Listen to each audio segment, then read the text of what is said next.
자, 139페이지죠. 네, 고용인 15조에 개업공인중개사는 소속 공인중개사 또는 중개 보조원을 고용하거나 고용관계가 종료된 때에는 국토교통부령으로 정하는 바에 따라서 등록관청 동그라미 치시고요. 신고하여야 한다. 신고 동그라미 치시고요. 그죠? 그러니까 소속 공인중개사나 중개 보조원을 고용했을 경우에는 어떻게 해라는 얘기예요? 등록관청에 신고를 해라. 그죠? 그리고 중요한 건 2항입니다. 소속 공인중개사 또는 중개보조원의 업무상의 행위는, 그죠? 업무상의 행위는 그를 고용한 개업 공인중개사의 행위로 본다. 그죠? 이 얘기는 뭔가요? 소속 공인중개사 또는 중개보조원이 잘못을 했다. 그럼 어떻다? 개업 공인중개사가 책임을 진다라는 얘기입니다. 물론 그거에 대해서는 조금 디테일하게 따져봐야 되지만 어찌됐건 기본은 어떻다? 쉽게 직원이 잘못하면 누가 책임진다? 사장님이 책임지고, 자식이 잘못하면 부모가 책임지고, 그죠? 어린 자식일 경우에 그렇잖아요. 성인 되면 뭐 끝이 아닌가?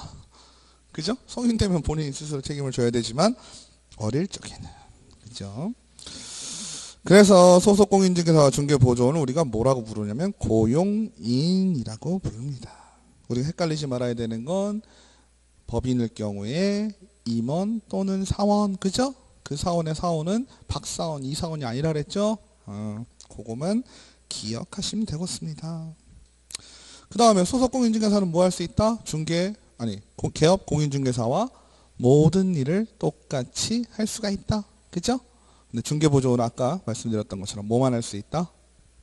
중개업과 관련된 거는 현장 안내 정도까지 할 수 있다. 그죠? 현장 안내는 중개대상물에 대한 설명이다, 아니다? 아니다. 그러니까 뭘 할 수 있는 거예요? 중개업에 대해서는 아무것도 못한다. 중개보조원은. 그죠? 그래서 여러분들이 지금 여기 와서 앉아 계신 거잖아. 그죠? 중개 행위를 중개 활동을 전혀 못 하시니까.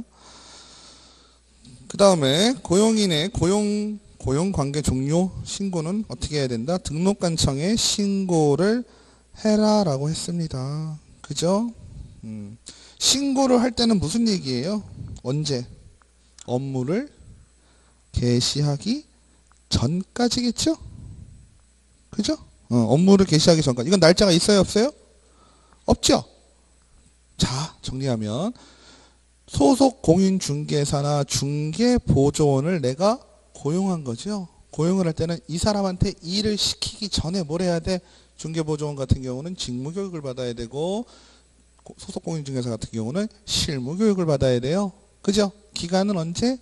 내가 일하고자 하는 날부터 1년 이내에. 그죠?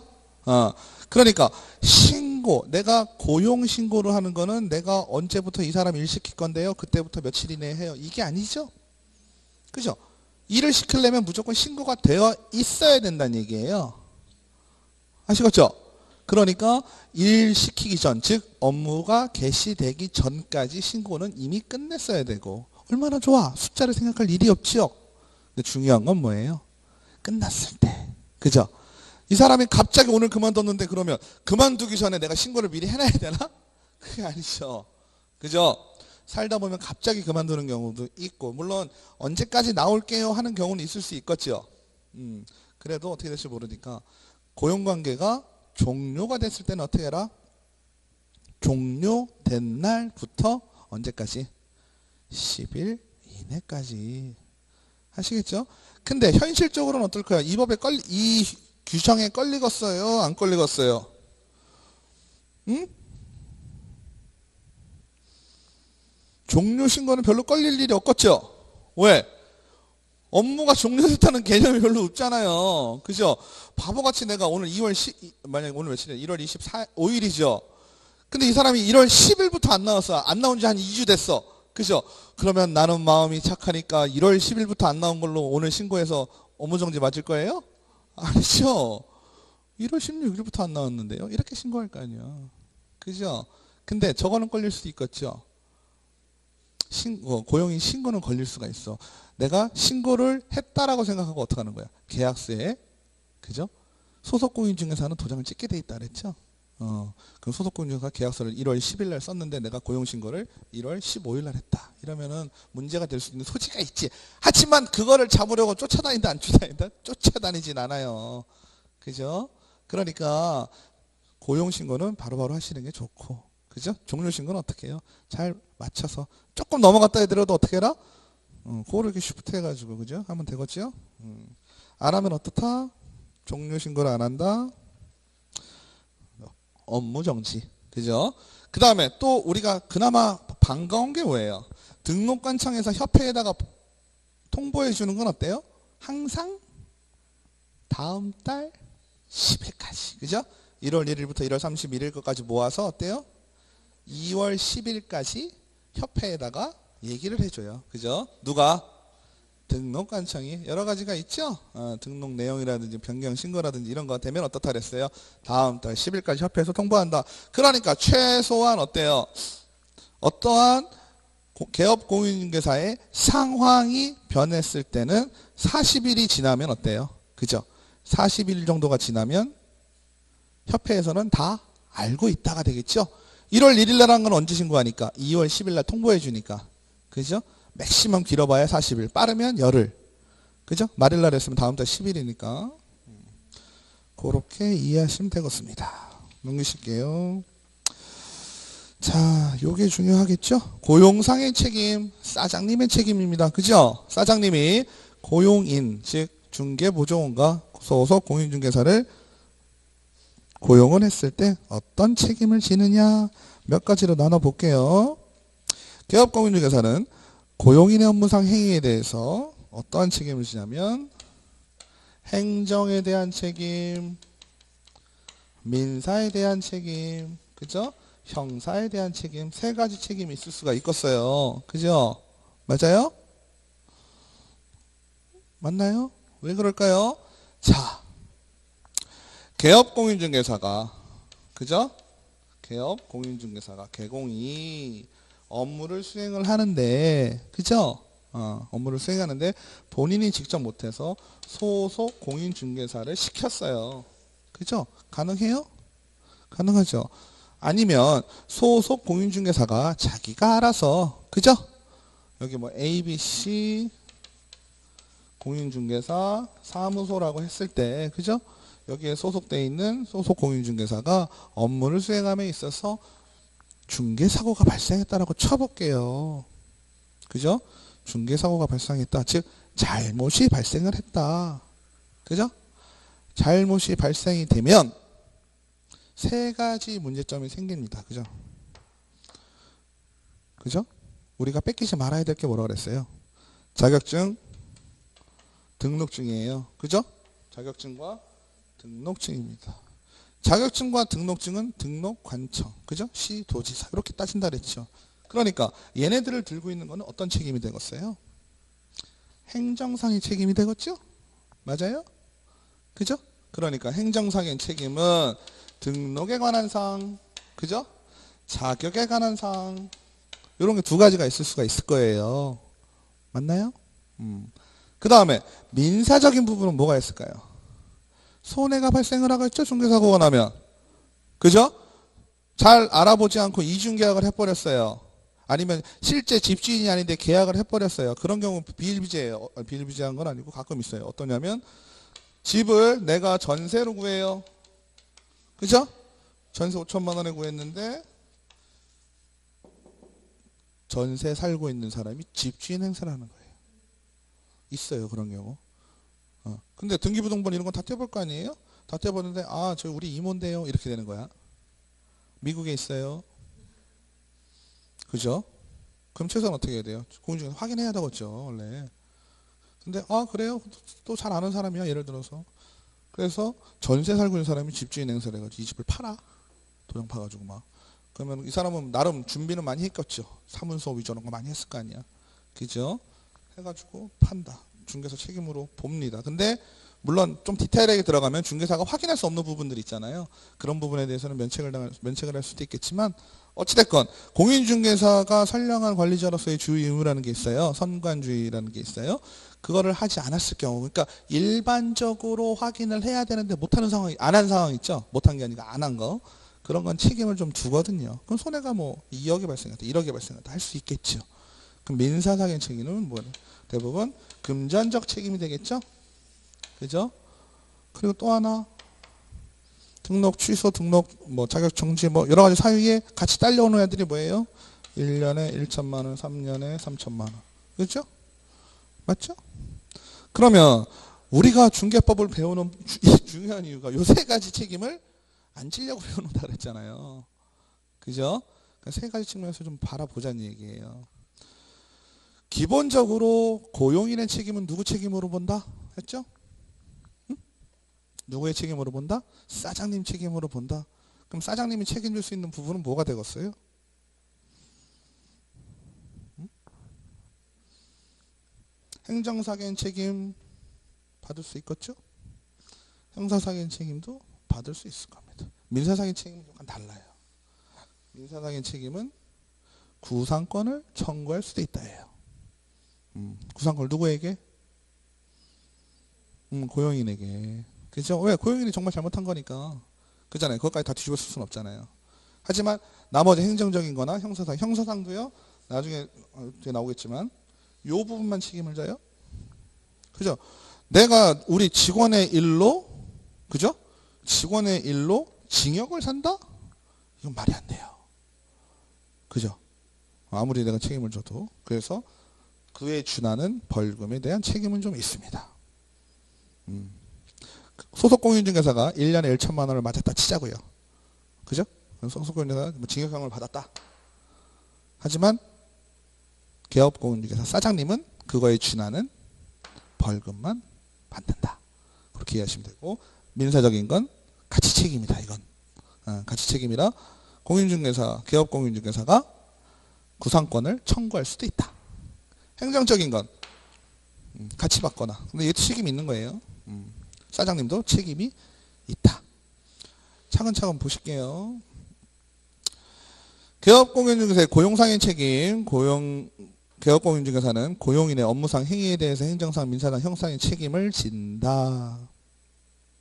그래서 이러한 개업공인중개사의 책임을 파악하기 위해서는 업무상 행위의 범위를 파악하고 책임에 적용받는 자들에 대해서 알아야 된다. 뭐 이렇게 이해를 하면 좀 말이 어렵잖아요. 그죠?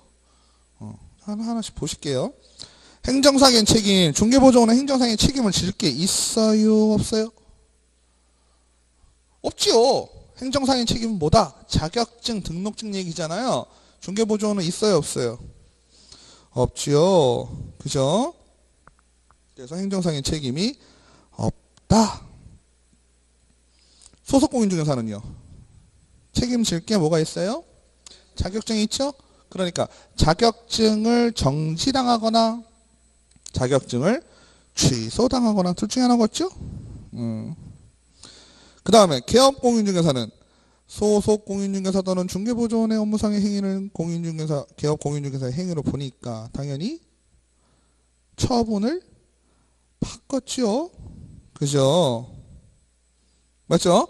그러니까 소속공인중개사가 자격정지를 당했다. 자격정지면 뭐예요?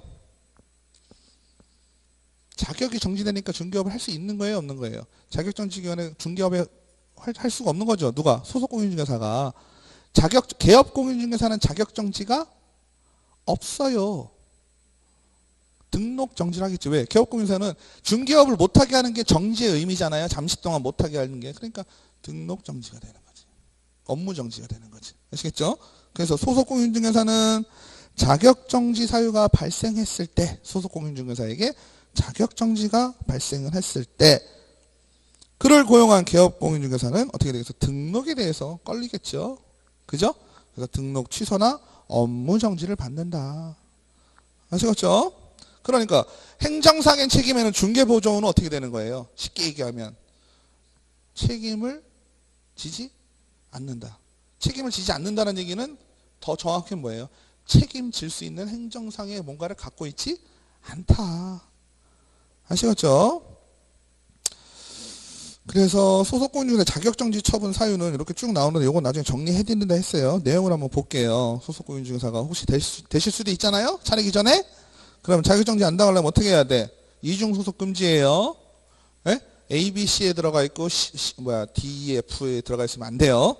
갑이라는 공인중개사에 내가 소속공인중개사로 돼 있고 을이라는 공인중개사 사무소에 소속공인중개사로 돼 있으면 안 된다. 아시겠죠? 그 다음에 인장 등록을 하지 아니하거나 등록되지 아니한 걸 사용했다. 도장에 관한 얘기죠? 이러면 뭐가 된다? 정지가 된다. 자격정지가 된다. 그죠? 그 다음에 중개대상물의 확인 설명을 하지 아니하거나 아직 안 배웠지만 중개대상물 설명을 안 한 거예요. 아니면 설명을 할 때 그거에 대한 백데이터가 있어야 되잖아요. 나 뭐 보고 이거 작성했어요. 뭐 보고 설명해 드리는 거예요. 그죠? 그거에 대한 부분을 제대로 하지 아니했거나 아니면 중개대상물 확인 설명서에 서명 및 날인 나중에 중요해질 수 있는데요. 지금은 동그라미만 쳐놓을게요. 서명 및 날인이라는 의미는 뭐예요? 서명은 뭐예요? 이름을 쓴다라는 얘기고요. 날인은 뭐예요? 도장을 찍었다 하는 얘기죠. 그러면 서명 및 날인이면 어떻게 되는 거예요? 이름을 쓰고 도장을 찍으란 얘기예요. 이게 왜 중요하냐면요. 나중에 계약서나 중개대상물 확인설명서나 개업공인중개사, 소속공인중개사는요. 서명 및 날인이 되고요. 의뢰인은 어떻게 될까요? 서명 또는 날인이 돼요. 서명 또는 날인이니까 어떻게 되겠어요? 둘 중에 하나만 하시면 되는 거예요. 그래서 계약서를 쓸 때 우리가 좀 귀찮지만 의뢰인은 이름까지 다 써놔요. 계약서에다가. 요즘은 다 컴퓨터로 하니까. 그죠? 이름까지 다 써놓습니다. 하지만 소속공인중개사하고 개업공인중개사는 자리를 어떻게 해놓을까요? 이름란을 아예 써놓질 않아요. 왜? 어차피 이름 쓰고 도장 찍어야 되거든요. 아시겠죠? 그래서 계약서에 보시면 주소 이런 건 다 미리 다 쳐놓습니다. 다 쳐놓는데 이름 칸에는 비워놔요. 거기다 쓰시라고. 써놔도 되겠죠? 써놔도 되지만 거기다 또 이름 또 써야 되잖아. 그러니까 비워놓고 이름 쓰고 도장 찍어서 이렇게 해요. 그 다음에 거래금액 등 계약서에서 거래금액 등 거래 내용을 거짓으로 기재하거나 아니면 서로 다른 두 개의 계약서를 썼다. 이게 뭐라 그래요? 우리가 이중계약. 그죠? 그 다음에 법에 금지되어 있는 금지행위, 이거 뒤에 배웁니다. 금지행위를 한 경우, 이럴 경우에는 어떻게 된다? 자격 정지가 되고, 자격 정지. 그죠? 그래서 그거 관련해가지고 옆에 어떻습니까? 절대적 등록 취소, 이중 등록은 절대적 등록 취소고요. 그 다음에 인장 등록 안 하면 업무 정지. 뭐 이렇게 나오죠? 과태료, 업무 정지, 임의적 등록 취소 쭉 나옵니다. 그래서 행정적인 처분은 누구만 받는다? 정리하면 개업 공인중개사 또 소속 공인중개사 둘만 받고 민사적인 책임은요? 플러스 누구까지? 중개 보조원도. 중개 보조원이 돈이 없는 건 아니겠죠? 그죠? 금전적인 손해가 발생을 하면 중개 보조원도 책임도 있을 수 있다. 그죠? 그래서 소속 공인중개사 또는 중개 보조원이 고의 또는 과실의 업무상의 행위로 중개 의뢰인에게 손해를 입힌 경우 소속 공인중개사 또는 중개 보조원도 손해배상의 책임을 진다. 그죠? 그러니까 둘 다 손해배상을 진다. 중요한 건 이 민사적으로 발생한, 즉 금전적으로 발생한 손해에 대해서 개업공인중개사는 어떠한 책임을 지겠냐라는 거죠. 네? 어떤 책임을 지겠냐. 144페이지입니다. 좀 자세히 좀 보셔야 되겠죠? 그죠? 니은에 보면 소속 공인중개사 또는 중개보조원이 고의 또는 과실의 업무상의 행위로 중개의뢰인에게 손해를 입힌 경우 그를 고용한 개업공인중개사는 부진정 연대채무관계에 놓이게 된다. 이건 뭔가요? 부진정 연대채무는 뭔 말인지 모르겠지만, 그죠? 뭔 말인지 모르겠지만 책임을 지는 것 같은 느낌은 확 들죠? 그죠? 부진정이 뭐예요? 진정하지 않다는 얘기죠? 진정하지 않다는 얘기는 뭐가 되겠어요? 내가 진 게 아니란 뜻이겠죠. 그죠? 내가 지금 문제가 생긴 거예요? 나는 가만히 있었어요. 그죠? 나는 가만히 있었는데 지금 책임이 누구예요? 소속 공인중개사 중개보조원이잖아요. 이 사람들은 지금 민사상의 책임을 발생하게 된 거잖아요. 책임을 지게 됐잖아요. 근데 나는 가만히 있었어도 어때요? 내가 연대 책임을 진다. 연대 책임이 무서운 거죠. 연대 책임은 왜 무섭죠? 내가 어떤 지분만큼만 하는 것도 아니고, 그죠? 연대 책임은 채무자와 동일한 책임을 지게 되어 있습니다. 그 얘기는 뭘까요? 내가 채무자 입장이라면, 채권자 입장이면 어때요? 둘 중에 한 놈에게 아무한테나 할 수 있는 거예요. 아시겠죠? 그래서 요즘은요, 은행 가가지고 옛날에는요, 아시지만 대출 받을 때요, 연대 보증이라는 걸 넣었죠. 연대 보증인은 뭐예요? 채무자하고 똑같은 거예요. 채무자한테 돈을 받을 길이 없다고 치면 연대 보증인에게 전액을 다 청구할 수 있죠. 그죠? 똑같이 책임을 집니다. 너는 얼마, 너는 얼마 이런 개념이 아니죠. 똑같이 카피해 놓은 거예요. 그죠? 그러면 개업공인중개사도 카피를 해놨다고 치면 어떻게 되는 거예요? 중개보조원이나 소속공인중개사한테 돈을 받을 길이 없다면 개업공인중개사가 다 물어야 돼요. 민사상으로 책임은. 아시겠죠? 그러니까 중개 의뢰인일 경우 개업공인중개사와 고용인에게 연대 또는 선택적으로 손해배상을 선택적으로는 건 누구한테? 한 명한테. 그죠? 전액 채무에 대해서 청구할 수 있다. 중요한 건 뭘까요? 중요한 건 아까 제가 면책 부분을 아까 살짝 말씀드렸었잖아요. 민사상의 책임은요, 면책이 없어요. 민사상의 책임은 무조건 져야 돼요. 내가 나 얘 그렇게 하지 말라고 엄청나게 얘기했는데 이런 거 있죠. 교육을 많이 시켰어요? 그래도 안 돼요. 아시겠죠? 뒤에 가서는 이 책임을 면할 수 있는 상황이 좀 되는데요. 민사상의 책임은 전혀 면피를 할 수가 없다. 책임을 면할 수가 없다. 아시겠죠? 그래서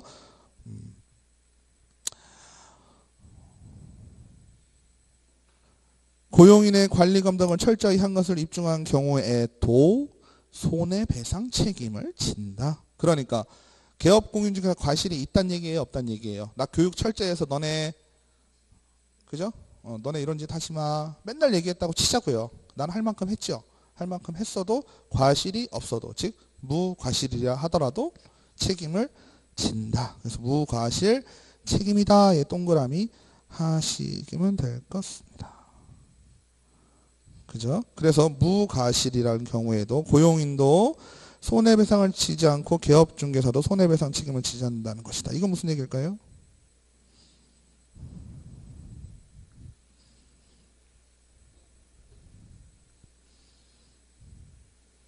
그러니까 과실의 유무를 그죠? 내가 없어도 낸다는 얘기예요. 개업공인자가 없어도 한다는 얘기를 다시 한 거고요. 중요한 건 리을해 보시면 어때요?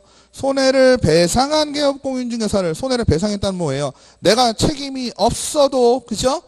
의뢰인에게 지금 돈을 줬단 얘기죠? 돈을 줬으면 고용인에게 구상권을 행사할 수 있다. 그죠? 과실이 없을 경우. 과실이 있다 없다는 누구한테 있는 거예요? 무과실이라고 얘기할 수 있는 건 뭐냐면 무과실 책임을 진다는 건 누구에 대한 책임을 지는 거예요? 의뢰인에 대한 책임을 지는 거예요. 즉 보세요. 공인중개사 사무실에 그죠? 사무실에 있는 사람과 의뢰인이 있잖아요. 그죠? 여기는 공인중개사 사무실입니다. 근데 이 사무실 안에는 누가 있어요? 개업공인중개사도 있고, 그죠? 소속공인중개사도 있고, 중개보조원도 있죠? 그러니까 이거와 요거를 따질 때, 의뢰인과 공인중개사 사무실의 관계를 따질 때는 어때요? 무조건 여기서 물어내야 되잖아요. 그죠? 여기서 물어내야 되는데, 이거는 얘 마음에 드는 사람한테 골라서 하면 돼요. 마음에 든다는 얘기는 뭐예요?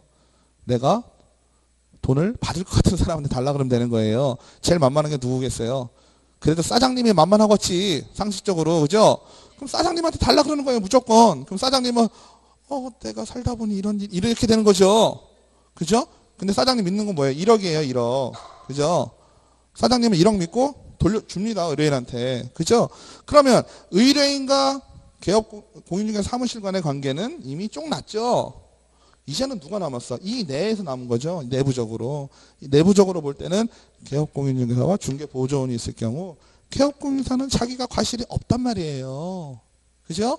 이럴 경우에는 소속공인중개사나 중개보조원에게 뭘 할 수 있는 거예요? 구상권을 청구한다.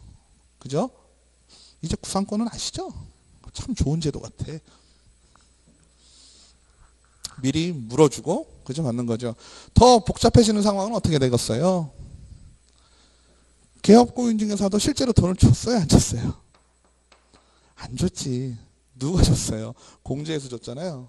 그죠? 그럼 공제도 가만히 있나요? 달라고 하겠지. 그죠? 우선 첫 번째로 공제에서 구상권이 들어옵니다.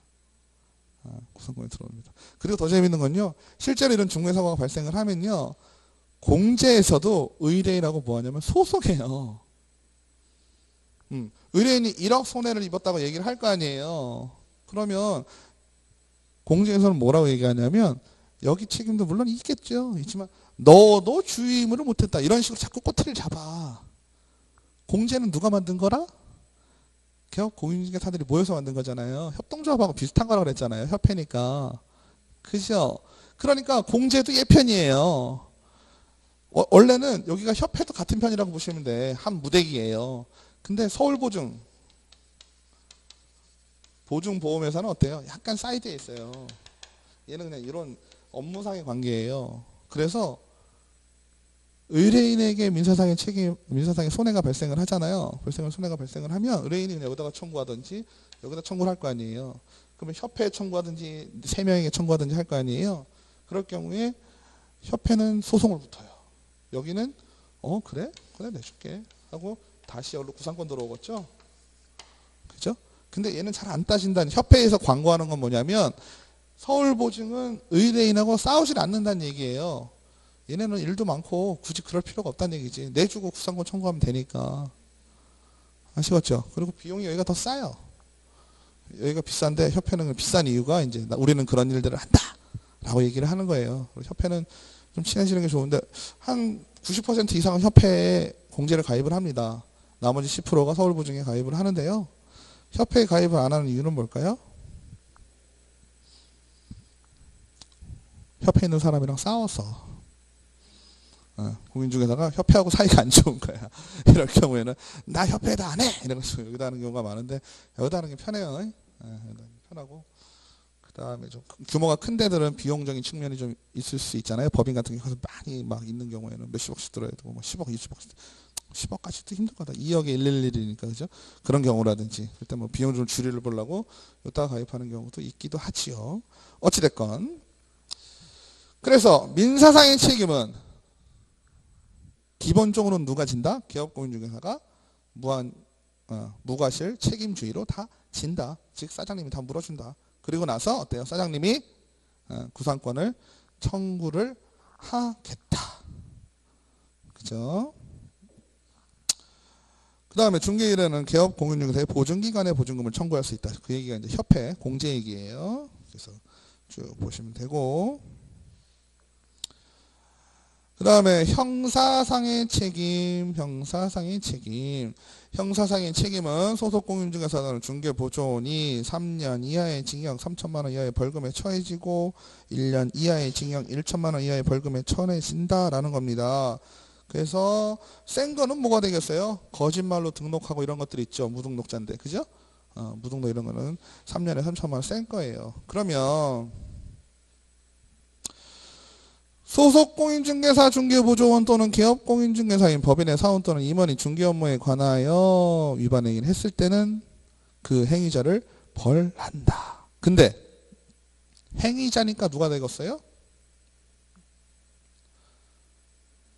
개업공인중개사가 될 수도 있고, 그죠? 중개보조원이 될 수도 있고, 소속공인중개사가 될 수도 있고, 이러겠죠? 즉 중개 업무에 관련된 모든 사람에게 형사적인 책임을 48조, 그죠?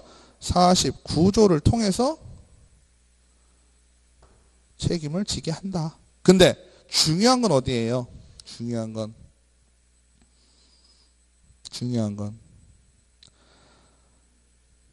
145페이지 2번에 양가로 4번에 동그라미 2번에 기억해 보시면, 그죠? 그 행위자를 벌하는 외에 그 개업 공인중개사에 대하여 해당 조에 규정된 벌금형을 과한다라고 되어 있어요. 이게 중요한 말이 되겠죠.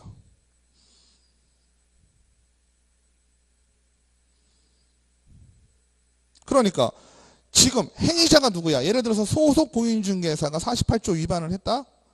아니면 뭐 49조 위반을 했다라고 칠게요. 그죠? 그러면 소속 공인중개사가 지금 뭐 받는 거예요? 행정, 민사 이런 건 좀 잊어요 이제. 그죠? 잠깐 옆에다 접어두시고 형사적인 처벌을 지금 1년에 1천만 원을 받게 됐단 말이에요. 그죠? 그러면 그 당사자가 뭐가 되는 거예요? 행위자가 되는 거죠? 그러면 행위자는 1년에 1천만 원에 당하고 그리고 그 개업 공인중개사는 그죠?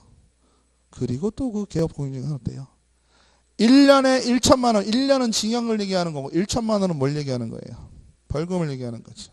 벌금형을 과한다라고 되어 있습니다. 그러니까 지금 벌을 하나의 잘못을 가지고 지금 어떻게 된 거예요? 2명이 받았죠. 그러니까 싱글이 아니고 더블. 그죠? 양벌 규정이 되겠습니다. 아시겠죠? 근데 중요한 건 벌금형을 받는다 그랬지 해당 조에 뭐예요? 징역형을 선고받지는 않는다라는 겁니다. 그죠? 그리고 중요한 건 뭐예요? 예를 들어서 1년에 1천만 원, 행위 당사자는 1년에 1천만 원이니까 어떻게 돼요? 징역형을 받을 수도 있고 벌금형을 받을 수도 있죠? 그죠? 그럼 만약에 벌금형을 받았다라고 하면 어떻게 될까요? 1년에 1천만 원에서 800만 원 벌금형을 행위자가 받았다. 그럼 공인중개사가 얼마 받을까요? 똑같이 받는 게 상식적이죠? 근데 똑같이 안 받을 수도 있겠죠? 그죠? 그 책임에 대한 부분에 대해서는 조금 더 덜 받을 수도 있고 아니면 실제로 행위자는 그 사람이지만 뒤에서 사주했다라든지 모르는 좀 그죠? 상황에 따라서 그래서 똑같이 받는다는 것은 아니다. 그죠? 그 다음에 개업공인중개사는 고용인의 업무상 위반 행위를 이유로 자격 취소 처분을 받지는 않는다. 개업공인중개사는 자격 취소가 제일 센 거죠. 그죠? 등록 취소보다 더 센 거잖아. 왜? 시험을 다시 보셔야 돼. 그죠? 자격 취소 처분을 받지 않는다. 동그라미 쳐놓으시고. 그 다음에 개업공인중개사가 이거 중요합니다. 개업공인중개사가 양벌 규정에 의해 벌금형을 선고받은 것은 이 법 위반 벌금형 선고에 해당되지 않기 때문에 등록의 결격사유가 해당되지 않는다. 이게 무슨 얘기일까요? 우리가 등록의 결격사유 중에 이 법에 의해서 얼마 이상? 까먹으셔도 돼요. 300만 원 이상의 그죠? 벌금형을 받으면 어떻게 된다 그랬어요? 등록 취소가 된다 그랬잖아요. 등록의 결격이 된다 그랬잖아요. 그죠? 그럼 벌금을 받고 3년 이상 지나야 어떻게 중개업을 할 수 있다 했잖아요. 그죠? 근데 지금 얘기는 뭐예요? 나는 내 잘못 없이 그죠? 양벌 규정에 의해서 받았잖아요. 이거는 양벌 규정에 의해서 받은 거기 때문에 해당 사항이 있다 없다? 해당 사항이 없다. 그럼 등록의 결격 나올 때 시험 문제가 어떻게 나오겠어요? 중개보조원의 그죠? 업무상의 과실로 500만 원의 벌금을 받은 개업공인중개사는 등록을 할 수가 등록 취소 사유에 해당된다. 이렇게 되겠죠? 등록의 결격으로 인한 취소 사유에 해당이 된다. 이런 식으로 나올 수 있겠잖아요. 근데 우리가 기억하는 게 반가운 게 뭐예요? 공부를 하다 보면 벌금 300만 원 이 법까지 그래도 외웠어. 이 법에 의해서 300만 원 이상 공인중개사법에 의한 300만 원 이상 벌금형을 받으면 등록의 결격이다. 그죠? 반가우니까 어때요? 아, 맞는 얘기구나. 그죠? 그렇게 됩니다. 그 다음에 더 중요한 건 비읍입니다. 개업공인중개사가 고용인의 위반 행위를 방지하기 위하여 상당한 주의와 감독을 게을리하지 아니한 경우에는 양벌 규정이 적용되지 않는다. 자, 행정적인 책임, 민사적인 책임은 빠져나올 수가 있었나요? 없었나요? 없었다고 보는 게 맞습니다. 빠져나올 수가 없어요. 빠져나올 수가 없지만 형사적인 책임은 빠져나올 수 있는 부분이 있다. 어떻게 하면 된다? 상당한 주의를 게을리하지 않으면 된다. 이게 무슨 얘기일까요? 상당한 주의와 감독을 게을리하지 않았다는 뜻은 뭐가 되겠어요? 소속공인중개사나 중개보조원이 이 일을 하는 데 있어서 그죠? 그죠? 계속 교육을 통한 거예요. 왜? 누가 더 많이 알아요? 중개보조원보다는 사장님이 많이 알겠죠? 개업공인중개사는 동급이지만 그죠? 중요한 건 뭐예요? 개업공인중개사하고 소속공인중개사하고 이럴 게 누가 더 많아요? 개업이 더 많죠? 그러다 보니까 어때요? 더 얘기를 할 거 아니에요. 여러분들 금지행위 하지 맙시다. 뭐 하지 맙시다. 3년에 3천만 원, 1년에 1천만 원이에요. 민사상의 책임이 발생하면 다 해야 돼요. 아침마다 조회 시간에 얘기를 했다고 치자고요. 그죠? 이럴 경우에는 형사상의 책임을 면할 수가 있다. 그러면 이것저것 한번 따져봅시다. 그죠? 행정상의 책임은 어때요? 가지고 있는 거 뺏는 거죠. 그죠? 요거 같은 경우는 어때요? 요거 같은 경우는 잘못을 했으니까. 그죠? 감독 의무를 못한 거잖아요. 당연한 거죠. 근데 더 센 건 뭐예요? 민사상의 책임이죠. 이 법의 기본이 누구를 보호하기 위한 법이에요? 의뢰인을 보호하는 겁니다. 의뢰인을 보호하면 어떻게 되기 때문에? 국민경제에 이바지할 수 있으니까. 그죠? 그죠? 이 법의 목적은 국민경제에 이바지하는 거거든요. 그죠?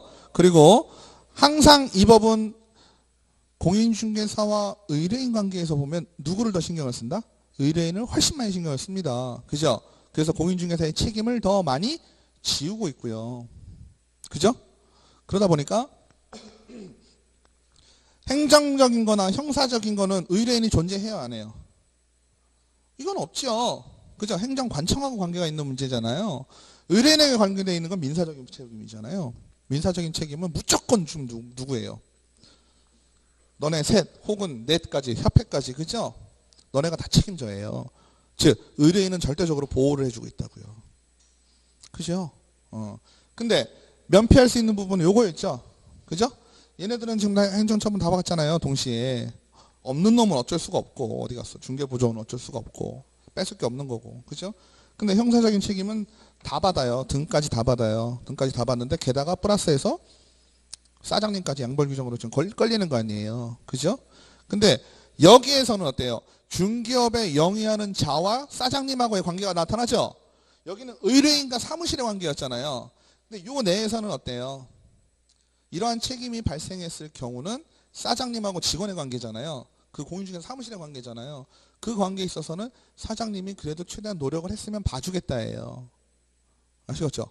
그러니까 사장님이 직원 교육을 잘 시키고 감독도 잘 하고 이랬다면 원래는 벌금형을 받을 수가 있는데 요거는 면피를 해주겠다. 이렇게 된다. 준비되시죠?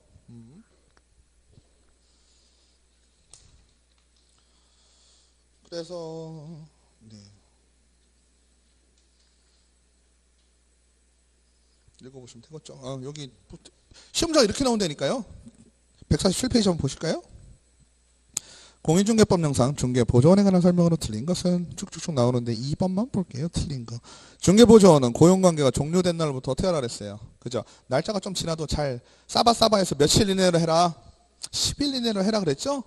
그죠? 10일 이내에 나간 걸로 해라. 7일이 아니겠죠? 나머지는 다 맞는 얘기인데. 중개보조원은 공인중개사가 아닌 자로서 개업 공인중개사에 소속되어 중개 대상물에 대한 현장 안내 및 일반 서무 등 개업 공인중개사의 중개 업무와 관련된 단순한 업무, 그죠? 여기서 중요한 말들이 몇 개 나오죠? 단순한 업무, 그 다음에 현장 안내, 일반 서무. 커피 타는 건 안 나오는데요? 일반 서무. 아시겠죠? 중개 보조 일반 서무에 들어가요. 그 다음에 현장 안내. 여기에 현장 설명 이렇게 되면 틀리는 거예요. 아시겠죠? 현장 안내가 맞는 말이지 현장 설명 이렇게 나오면 틀리는 거예요. 3번 중개보조원은 인장 등록에 의무가 없다. 이건 뭐 당연한 거죠. 개업 공인중개사는 중개보조원을 고용한 경우 등록관청에 신고할 의무가 있다. 중개보조원의 업무상의 행위는 그를 고용한 개업 공인중개사 행위를 본다. 3, 4, 5번은 그냥 무난하죠. 그죠? 근데 1번 같은 경우는 공부를 너무 많이 하시면요 헷갈릴 수가 있어요. 현장 안내. 그래. 현장에 있는 거 설명하면 안 된다 그랬어. 현장 안내라고 했는데. 그죠? 이거를 현장 설명으로 착각하시고 이런데 문제를 이렇게 어렵게 냈어 이러면서 체크하시는 분이 가끔 있어요. 그 다음에 7일, 10일은 헷갈리거든요. 계속 나오는데 어쨌든 이렇게 보시면 되겠고. 자, 넘기시겠습니다. 148페이지 중개계약입니다. 중개계약은 다분히 좀 이론적인 부분인데요. 여기서 중요한 거는 우리가 거래 계약도 중요하지만 중개 계약도 중요하고요. 중개 계약은 크게 일반 중개 계약, 전속 중개 계약이 이루어지고 있습니다. 그죠? 그래서 우리가 그림으로 좀 살펴보면 자, 우리가 이제 항상 이 그림을 보시면 한눈에 확 들어오게 됩니다. 그죠? 이제 하도 많이 봐서 이제 좀 지겹죠? 그죠? 항상 요 그림을 기준으로 우리는 중개가 이루어진다라고 생각을 합니다. 그죠? 그래서 이 둘을 우리가 의뢰인이라고 표현을 하고요. 이 위에는 보이진 않지만 집이 하나 있죠? 그죠? 중개 대상물입니다. 그러면 여기가 개업 혹은 소속 공인중개사가 되는데요. 그죠? 그러면 이 공인중개사와 의뢰인이라고 썼을 때 공인중개사와 의뢰인 사이에 그죠? 양쪽 다죠? 의뢰인 사이에 체결되는 계약을 우리가 중개 계약이라고 합니다. 그죠? 지금은 다루진 않지만 여기 체결되는 건 뭐다? 거래 계약이다. 그죠? 실질적으로 중요한 거는 뭐가 돼요? 우리 입장에서는 중개 계약이 중요한 거죠. 그죠? 중개 계약이 돼야 우리가 뭐가 되는 거니까 돈, 그죠? 돈이 제일 중요해요. 우리 지금 이렇게 열심히 공부하시는 이유가 뭐예요? 나중에, 그죠? 예, 나중에 국민경제 2바지 하려고 지금 열심히 하고 계시잖아요. 그죠? 중개 계약이 체결이 돼야지만 나는 어떤 거예요? 이 거래 계약에 대한 중개를 할 수가 있는 거죠. 근데 일반적으로 중개 계약은 어떻게 합니까? 여러분들 뭐 집 사고 팔고도 해보셨고, 그죠?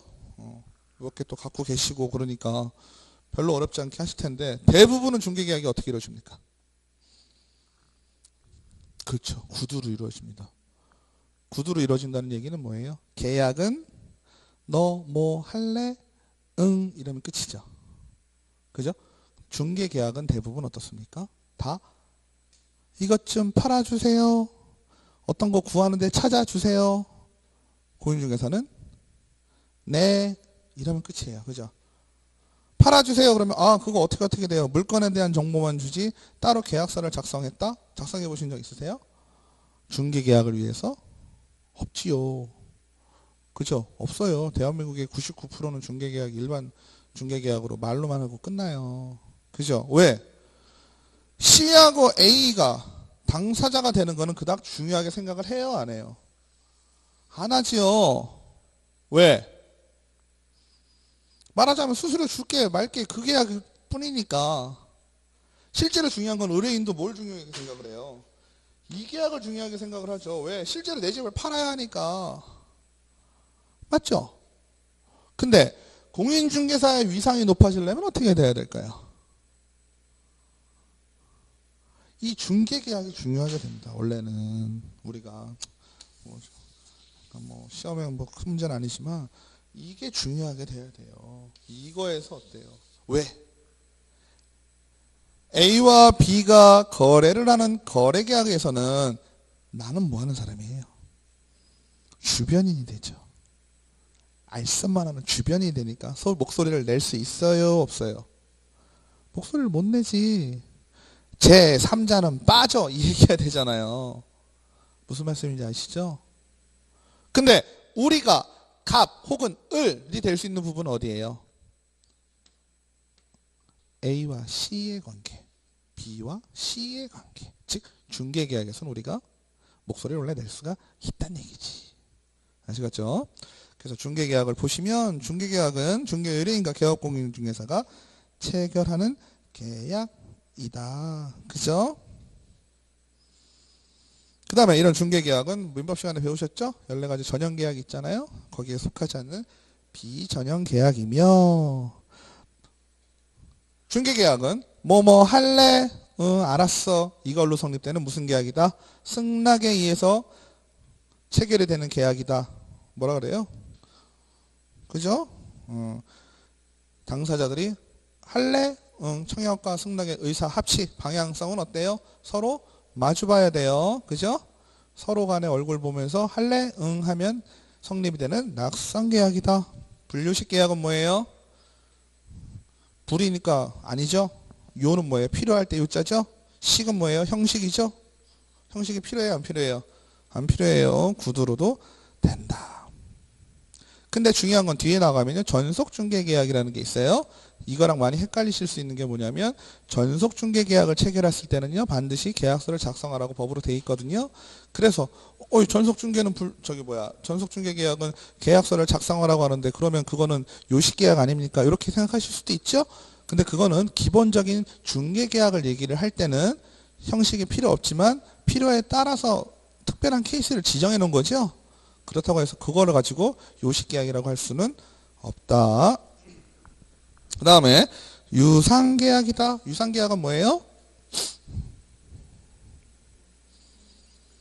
쉽게 얘기하면 뭐예요? 돈이 왔다 갔다 하는 계약이다라는 얘기예요. 그죠? 줄 거 줄고 돈 받을 거 돈 받고. 그 다음에 쌍무계약은 뭐예요? 여기 아주 잘 돼 있죠. 기브 앤 테이크라고 돼 있죠? 기브 앤 테이크는 뭐예요? 주고 받고. 그죠? 주고 받고. 이건 뭐예요? 한쪽만 주면 어떻게 돼요? 응? 한쪽만 주면 편무가 되죠? 근데 쌍무라는 건 뭐예요? 양쪽이 다 의무를 부담한다는 의미가 됩니다. 그죠? 그러니까 줄 거 주고 받을 거 받을 거. 근데 그 줄 거 중에 돈이 있으면 유상이 되는 거예요. 아시겠죠? 물건을 주고 받을 수도 있잖아요. 용역을 제공을 하고 물건을 받았다. 뭐 이런 개념으로 되겠죠? 아니면 아무것도 안 줬다. 이럴 경우에는 얘기가 달라지지만 쌍무계약은 주고 받고 하는 겁니다. 그래서 중개를 의뢰한 자는 시에게 뭘 주나요? 네? 계약을 체결할 때 돈을 줘요? 중개계약 체결할 때? 약정만 하죠. 그죠? 약정만 하죠. 지금 체결은 보시면 뭐라고 되어 있냐면 중개계약은 중개계약 체결 시 계약공인중개사는 의무를 부담하지 않는다. 이게 무슨 얘기일까요? 중개계약은요. 내가 이 집 내놓을게요. 팔아주세요 하면 공인중개사는 반드시 그 집을 팔아줘야 돼요? 그렇진 않죠. 그러면 중개계약을 할 때 계약금을 내고 중개계약을 하는 사람이 있어요? 없지요. 그죠? 그러니까 다시 얘기하면 개업공인중개사는 A는 일이 완성이 되면 돈을 주겠다는 의미가 있지만 반드시 C가 그 일을 해야 되는 건 아니란 얘기예요. 계약을 했지만. 그죠? 계약은 별게 아니고 해줘요? 네, 한 거잖아요. 해주라고 얘기한 사람이나 하겠다라고 한 사람이나 그거에 대해서 지금 확신을 둔 거예요? 안 둔 거예요? 확신을 두지는 않은 거죠. 그죠? 하지만 계약이라는 게 만약에 중개계약이 체결이 됐을 때 A는 C에게 돈을 보수를 지급하겠다라는 약정은 이미 한 거랑 똑같죠. 그게 무슨 얘기냐면 팔아주세요라고 했을 때 그럴게요라고 한 거는 내가 공인중개사 사무실을 차려놓고 당연히 돈을 받고 일을 하는 사람이잖아요. 그럼 A 입장에서는 어때요? 계약의 내용 자체를 보면 어때요? 돈을 C에게 보수를 C에게 줘야 될 의무는 계약 당시에 성립이 되는 거예요? 안 되는 거예요? 되는 거죠. 계약을 하면서부터 A는 의무가 생기는 거야. 왜? C가 중개를 할 것이라고 생각하고 있기 때문에. 하지만 C가 반드시 중개를 해야 되는 건 또 아니죠. 이게 말이 좀 어려울 수 있어요. 아니 일도 안 됐는데 얘가 왜 의무를 부담해요? 이런 의미가 아니라 A가 계약을 체결할 당시에는 쉽게 얘기하면 C에게 난 돈을 줄 마음을 이미 먹고 있는 거야. 주진 않았지만. 그죠? 근데 C는 A에게 얘가 팔아달라고 하는 거를 반드시 해주겠다는 마음을 먹은 거예요? 안 먹은 거예요? 꼭 그렇진 않다는 얘기지. 그죠? 이해하기 편하게 지금 말씀을 드리는 거예요. 그죠? 의무라는 개념을 보는 거예요. A는 당연히 돈을 줄 의무, 지금 당장은 아니지만 돈 줄 의무를 갖고 있다라고 보는 거고, C는 꼭 내가 해줘야 되는 건 아니라고 생각을 해요. 하긴 하겠지만. 아시겠죠? 그러면 A는 주고 C는 줄 게 아니라는 생각을 좀 한다라 그랬잖아요, 금방. 그러면 쌍무계약은 서로 줄 거를 다 의무를 부담할 경우 쌍무계약이라고 했잖아요. 그러면 어떻게 보면 중개계약이라는 건 쌍무계약이라보단 편무계약일 수도 있지 않겠냐라는 얘기를 하는 거예요, 지금. 하지만 실질적으로 거래의 조건, 즉 계약의 조건이 이루어졌을 때는 어때요? 얘는 중개를 하고 얘는 돈을 받죠. 그래서 이거를 쌍무계약이라고 얘기를 한다. 그래서 편무계약에 가까운 특수한 쌍무계약이다라고 표현을 합니다. 아시겠죠? 그리고 또 계약을 할 때도 뭘 한다는 개념을 갖냐면 선관주의 의무라는 거 아까 잠깐 말씀드렸죠? 선량한 관리자로서의 주의 의무라는 거예요. 선량한 관리, 이 말이 참 두리뭉실하지 않아요? 선량한 관리자가 뭐야 도대체? 쉽게 이해하시려면 객관적으로, 그죠? 객관적으로, 일반적으로, 그죠? 객관적으로, 일반적으로 봤을 때 실수하지 않은 것? 뭐 이 정도? 그죠? 불이 있는데 손을 대면 뜨겁다는 걸 알죠? 그죠? 근데 그걸 알면서 불을 손을 대게 했다. 이거는 말이 안 되잖아요. 아주 쉽게 얘기하면. 그런 식으로 선량한 관리자로서 주의 의무라는 건 중개를 함에 있어서 어떻단 얘기예요. 그죠? 내가 중개를 하면서 문제없게 해야 된다. 뭐 이런 식의 개념으로 이해를 하시면 됩니다. 좀 지나면 그냥 와요. 그냥 쫙. 그래서 계약 단계에서는 어떻다? 얘는 돈 줄 의무를 생각을 하고 있고 얘는 어쨌든 중개를 반드시 해주겠다는 의미는 아니지만 그죠? 중개를 함에 있어서는 나는 문제없게 해줄 거라는 생각을 하고 있다 정도로 이해하시면 되겠어요. 그래서 쌍무계약이다. 우리가 기억해야 될 건 요거는요. 중개계약의 성격은 제목에다 동그라미를 좀 치세요. 낙선계약, 분류식계약, 유상계약, 쌍무계약, 그죠? 그 다음에 임의계약, 중개의뢰인의 중개의뢰를 개업공인자는 거절할 수 있다. 즉 청약에 대한 승낙이 강제되지 않은 강제계약이 아니라 임의계약이다. 그것 좀 팔아주세요 그랬는데 공인중개사가 나는 그거 못 파네 이럴 수 있어요 없어요? 있어요. 그런 경우도 가끔 있어요. 왜? 500억짜리 빌딩 팔아달라고 왔어요. 나는 여기서 먼 놈만 하고 있는데 그죠? 살다 보면 될 수도 있겠지만 그죠? 500억짜리를 서울에 있는 500억짜리를 팔 수 있을까? 저희는 그런 물건을 취급 못 하거든요. 이렇게 얘기할 수 있겠죠. 그리고 여러분들이요 잘 보시면요. 이건 공인중개사 나중에 차리고도 마찬가지고 사무실이 이렇게 있으면 보통 이런 식의 문이 있잖아요. 그죠? 그죠? 그리고 간판이 이렇게 달려 있습니다. 그죠? 그리고 유리가 이렇게 있죠. 보통 이런 식으로 다 돼 있어요. 그죠? 근데 지나다니시다 보면은요. 토지라고도 안 써놔요. 땅. 보신 적 있으세요?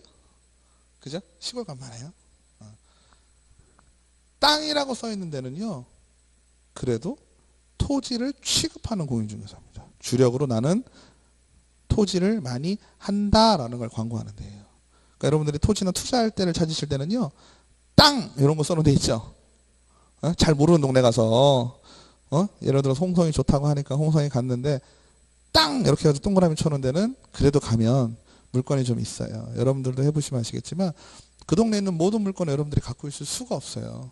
그리고 내가 주력으로 항상 하는 걸 해야 돼요. 난 아파트를 하고 싶으면 아파트를 해야 되고 토지 하고 싶으면 토지, 건물, 상가 뭐 이렇게 주력 분할을 세우시고 물론 그 이외의 것을 안 한다는 뜻은 아니에요. 안 한다는 건 아니고 필요하면 해줘야 돼. 그렇기 때문에 뭐가 필요해요? 네트워크 필요해요. 땅 하시는 분, 토지 하시는 분, 건물 하시는 분은 세 분이 친하게 지내면 어때요? 땅 하시는 분한테서 건물 구해달라 그러면 건물한테 연결하면 되겠죠? 그죠? 상가 필요하다 그러면 상가한테 연결하면 되겠죠? 그래서 네트워크가 필요해요. 학원이 시발점이에요. 학원에서 같이 이제 합격하시고 또 선후배관이 생기겠죠? 합격자 그거에 따라 선후배는 아니지 뭐. 어쨌든 동료. 그죠? 그래서 학원들도 꽤 모여요. 특히 동기회는요. 엄청 잘 모여요. 제일 세요. 여러분들이 나중에 중개업 하시잖아요. 다 이 동네 웬만하면 이 동네에서 하실 거 아니에요. 그러면 여기 뭐 10분, 15분 막 있다 치면 합격자 모임 가면 이제 오겠죠. 10분, 15분이면 한 9분에서 14분 정도 오실 거예요. 네? 한 분 누가 될지 모르겠는데 그분들이 여러분들의 기초 자산이 돼요, 진짜. 그리고 또 어디? 실무 교육 받으러 가서. 실무 교육 받으러 가면 또 이만큼 모이면 그게 또 자산이 되고. 공인중개사는요, 혼자 독불장군 절대 불가능해요. 절대 안 돼요. 가장 좋은 시스템이 공동중개예요. 여러분들 진짜. 공동중개로 한 달에 많이 하시는 게 좋아요. 계약서 많이 쓰시는 게 이기시는 거지. 뭐 내가 욕심내고 이거 1,000만 원짜리니까 양쪽에서 뭐 2천만 원이잖아요. 갖고 있다면 어떻게 된다? 못 된다. 그죠? 그래서 공동중개를 나중에 하시는 거예요. 어찌됐건 그래서 중개계약의 성격은 낙선계약, 분류식계약, 유상계약, 쌍무계약, 임의계약이다. 이건 시험에 잘 나와요. 그래서 타이틀을 내용은 어려울 게 없죠. 그죠? 객관식이니까 보면 다 하실 거예요. 그 다음에 구별계 나옴, 고용은 제공된 노무에 대한 일회완성이다. 이건 뭐냐면 우리 중개계약하고 다른 것들하고 구별하자라는 얘기입니다. 앞에서도 살짝 나왔었는데요. 고용은 뭐예요? 중개계약은 어때요? 계약이니까 중개가 완성이 돼야 되죠. 중개의 완성은 거래계약이 성립됐을 때죠. 중개가 완성됨을 목적으로 하고 있는 계약이고요. 고용은 어때요? 완성이 필요해요, 안 해요? 완성이 필요 없죠? 여러분들이 직원 고용하는 건 왜 써요? 그냥 일하라 그러죠. 뭐 얼마까지 해 이런 얘기 안 하지요? 그래서 고용하고 중개계약은 그런 차이가 있고요. 도급은 뭐예요? 도급은 아예 딱 정해진 거를 일의 완성시까지라는 면에서는 어때요? 똑같죠? 똑같지만 차이점은 뭘까요? 그 보수가 건설공사하면 어떻게 돼요? 했는데 하자가 발생했다든지 이러면 1억 주기로 했는데 500만 원 깎을 수도 있죠? 근데 얘는 아니다.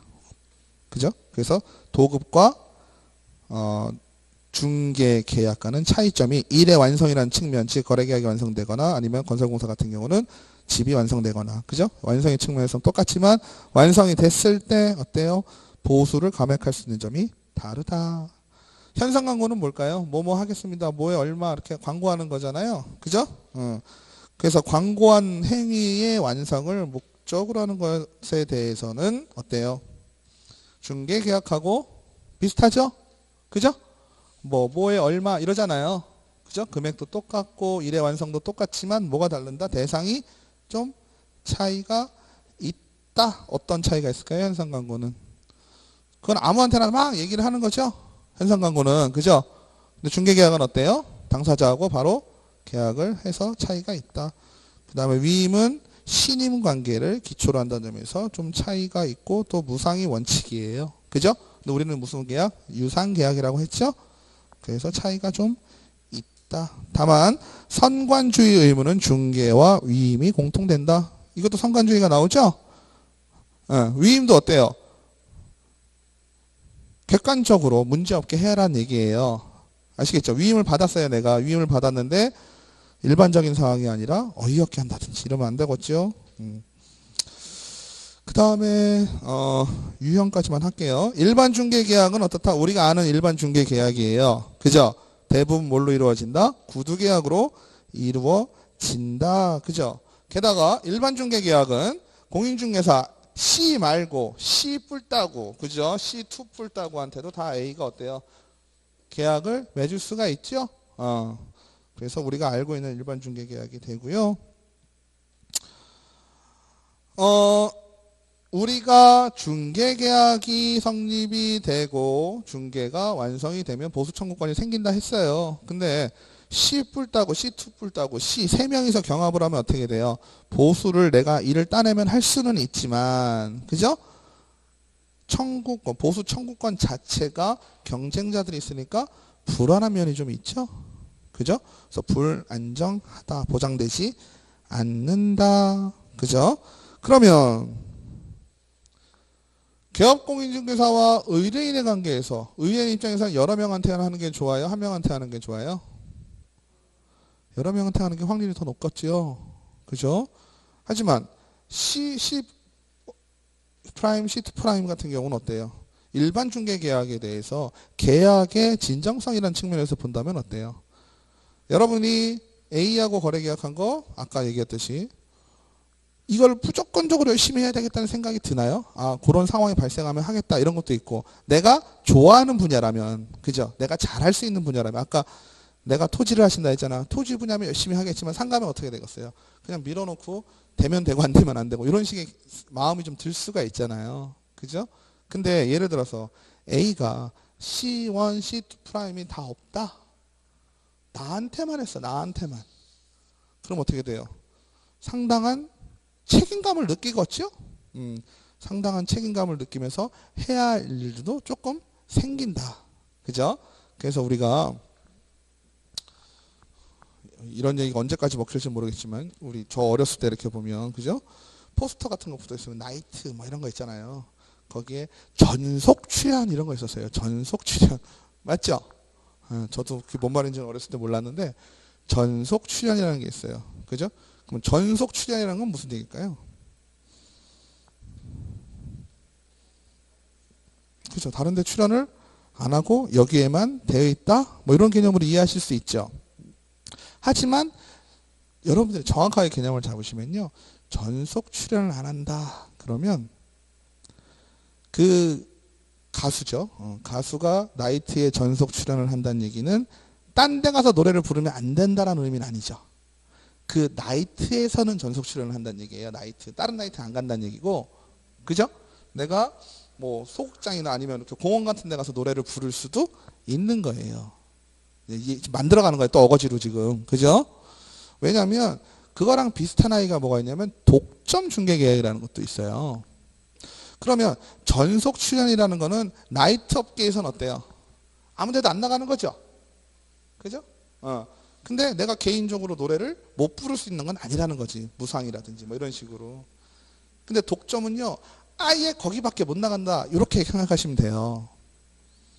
그래서 전속 중개 계약 같은 경우는 쉽게 얘기하면 공인중개사는 얘하고만 계약을 해야 돼요.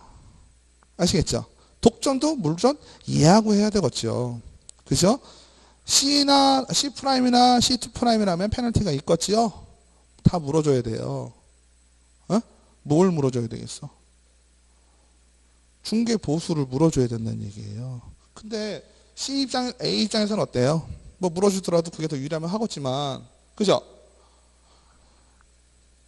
중개보수를 1,000만 원 받기로 약정을 했는데 C 프라임인 다른 공인중개사와 A가 거래를 계약을 했다. 그러면 C한테 물어줘야 된다는 얘기예요. 단 A가 스스로 발견한 상대방과는 거래할 수 있다는 얘기야. 아까 스스로 가서 노래 부르는 건 가능하다 했죠? 무슨 말씀인지 아시죠?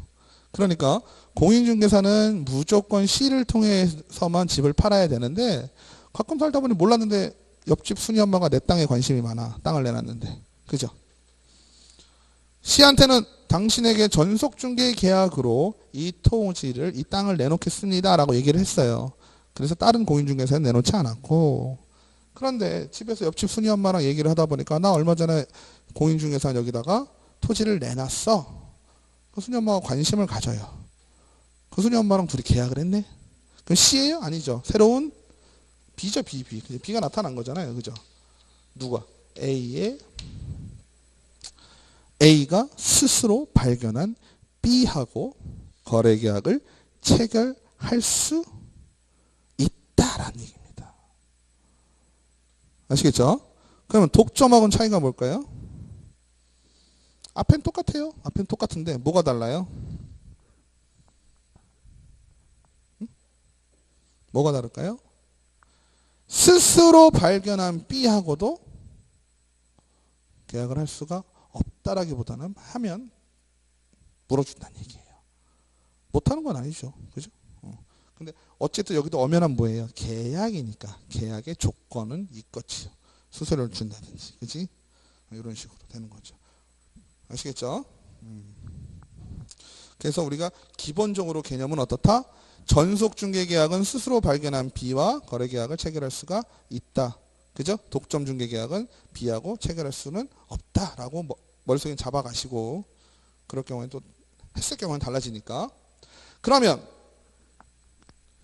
전속중개계약, 독점중개계약 계속 이건 옛날부터 나오는데요. 솔직히 우리나라에서 의미가 어떤 거에만 있냐면 전속중개계약만 의미가 있어요. 왜냐하면 독점중개계약이라는 거는 없어요. 우리나라는. 근데 학문상으로 있는 얘기고 혹시 옛날에 시험에 한번 나왔기 때문에 그냥 쭉 가는 거예요. 안 없어지고. 아시겠죠? 우리가 더 머릿속에 두어야 될 건 전속중개계약입니다. 전속중개계약은 법으로도 있어요. 왜? 계약서를 쓰게 돼 있거든. 아시겠죠? 그 다음에 공동중개는 아시죠? 공인중개사가 몇 명? 2명 이상. 그죠? 제가 지난번에 한번 말씀 안 드렸는데 출연한다는 얘기 한번 말씀드린 적 있나요? 출연 A와 B가 C가 있는데 수수료를 어떻게 많이 받게 됐어. 그럼 어떻게? 한 명 출연, 그죠? 2명 출연, 그러니까 어떻게 되는 거예요? 줄이 이렇게, 이렇게, 이렇게, 이렇게, 그죠? 중간에 3명이 있네. 수수료를 나눠 먹어야 돼요. 이러면 억울해요, 안 억울해요? 얘기 안 했나요? 아무튼 했죠? 안 했어요? 저 다음에 해드릴게요. 어쨌든 A, B 거래를 지금 시간이 없으니까 A, B가 거래를 하는데 공인중개사가 몇 명? 3명, 2명 이상 낀 경우, 그죠? 이런 걸 우리가 공동중개계약이라고 합니다. 그 다음에 순가중개계약, 아파트 팔아주세요, 3억에 팔아주세요, 수수료를 알아서 가지세요. 맞죠? 순가중개계약은 실제로 많이 이루어집니다. 순가중개계약은 불법이다 아니다? 불법일 수도 있고 아닐 수도 있겠죠? 왜? 중개수수료, 법정 중개수수료보다 높으면 안 되겠지요. 낮으면 어때요? 그러니까 봐봐요. 1억짜리를 파는데 0.9% 기준으로 하면 1억 플러스 수수료가 얼마예요? 10%면 1000만 원이고, 그죠? 1%면 100만 원이잖아요. 우리는 0.9%잖아요. 얼마예요, 수수료? 90만 원이잖아요. 그죠? 근데 원래 1억짜리를 중개를 하면 어떻게 돼요? 양쪽에서 90만 원씩 받는 게 정상이잖아요. 근데 팔아달라고 한 사람이 나의 손에는 1억만 쥐어주고 수수료는 알아서 챙기세요 이랬어요. 근데 1억 1000만 원에 거래를 했어요. 그죠? 1억 1000만 원에 거래를 했으면 A는 분명 얼마 달라 했어요. A는 1억만 달라 했죠. 얘는 1.1억이 됐죠. 사는 사람은. 맞죠? 거래계약서는 뭘로 써요? 1억 1000으로 쓸 것이고. 그럼 중간에 수수료 얼마 챙겼어야 돼요? 1000만 원 챙겨야 되죠. 그죠? 근데 법정 수수료는 얼마? 90만 원. 얼마가 넘었어요? 910만 원이 넘었네요. 그죠? 문제가 되겠어요, 안 되겠어요? 이거는 문제가 되기 전에 A가 거래를 안 하려 들어요. 그치요? 1억짜리 아파트 파는데 중개사가 1000만 원 먹는다 그러면 누가 좋아라 하냐고요. 그렇지 않아요? 어떻게 해야 되겠어요? 뭐 보수가 그렇지 정답입니다. 세상을 그렇게 유도리 있게 사셔야 돼요. 융통성 있게. 녹화가 돼가지고 제대로 얘기를 못 하겠는데. 아무튼 1000만 원은 어떻게 할까? 야, 내가 1억 받아달라 그러는 거 500만 원 더 받아줄게. 팔겠어요, 안 팔겠어요? 팔죠. 1000만 원을 더 받아서 너랑 나랑 n분의 1 하자. 되겠지요? 됩니다. 그렇게 합니다. 혹은 실제로 중개를 하지 않은 가상의 C'과 C2'을 출현을 시키는 거예요. 그죠? 그럼 봐봐요. 주인 입장에서 공인중개사가 혼자 1000만 원을 먹는 상황인데 우리는 셋이에요 이랬다고. 그럼 어떻게 돼요? 333만 원씩 간다고 생각할 거 아니에요. 그렇지 않아요? 그러면 사람이 그 조삼모사 뭐 이런 거 있잖아요. 생각해봐요. 분명 내 아파트를 갖고 저것들이 1000만 원을 먹는 건 맞는데 한 놈이 1000만 원을 먹는 거니까 배가 무지하게 아픈데 3명이 있어서 300만 원씩 갖는다 그러니까 그냥 그렇지 않아요? 아니요? 다르죠. 공인중개사도 뭐라 그래요? 아유 이거 3명 껴가지고 300만 원밖에 안 돼. 그럼 어때요? 아 또 그런가 보다 이러고 넘어가죠? 바보 같은 일이죠. 자기 돈 1000만 원 나간 건데 지금 1000만 원 받을 거 1000만 원 준 거랑 진배 없는 거예요 지금 현재 상황이. 그죠? 이런 경우는 1억짜리 사서 1000만 원 하는 경우는 없지만 1000만 원 하는 경우도 있겠지 뭐 살다 보면. 그죠? 근데 중요한 건 n분의 1을 500씩 하던가 출연을 시키던가. 차이는 뭘까요? n분의 1 하면 500 주고 500 먹죠. 출연시키면 어떻게 돼요? 1,000만 원 다 먹죠. 물론 출연비는 줘야 돼요. 출연료 뭐 한 30만 원, 50만 원씩 줘야 되겠죠. 그죠? 이거는 공인중개사의 고급 초급 그러니까 고급 중에 이제 초보 단계에 나오는 얘기인데 아무튼 그렇습니다 이게.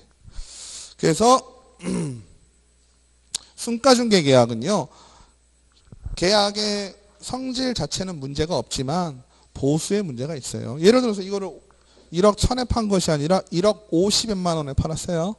그죠? 1억 50만 원에 팔고 주인한테 1억 주고 내가 50만 원 받았어요. 그럼 0.9% 이내죠? 문제가 될까요? 안 될까요? 안 되겠죠? 그게 이제 순가중개 계약입니다. 좀 쉬었다가 하겠습니다.